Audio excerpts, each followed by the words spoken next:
Na ceremoniji otvaranja bit će predstavljeno 28 labinskih kulturnih zvjezdica, karakterističnih samo za ovo podneblje. To su sve one specifičnosti našeg Labina. Kada kažete Labin, što vas on asocira?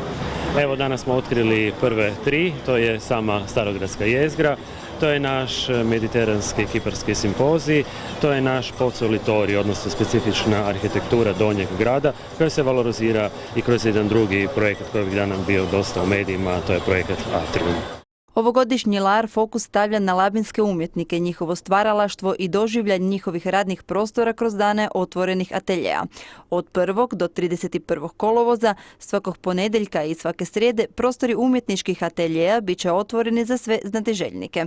Nadovezuje se to i noćni razgled grada Labina kojeg radimo za turiste utorkom navečer na jedan zanimljiv način sa legendama, pričicama vodimo goste kroz stari grad. To je projekt koji je pokazao se, koji gradimo nekoliko godina kao vrlo zanimljiv.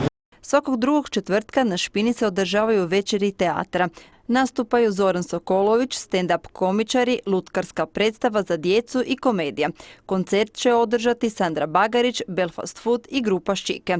Od brojnih glazbenih događanja izdvajamo Labin Jazz Festival od 4. do 6. srpnja sa svojih 5 koncerata kroz 3 večeri. 13. srpnja slijedi susret klapa, dok će se 1. kolovoza prvi puta uprizoriti uskočke bitke. Riječ je zapravo o legendi iz 16. stoljeća po kojoj su kliški uskoci došli do zidina grada Labina u želji da ga napadnu i opljačkaju. U cijeloj toj legendi Labinjani su bili vrlo domišljati i jednim lukavstvom uspjeli su se spasiti od kliških uskoka. Ovogodišnji LAR je integriran u strategiju kulture grada Labina. Manifestacija ukupno stoji 400.000 kuna, od čega 220 osigurava se iz gradskog proračuna.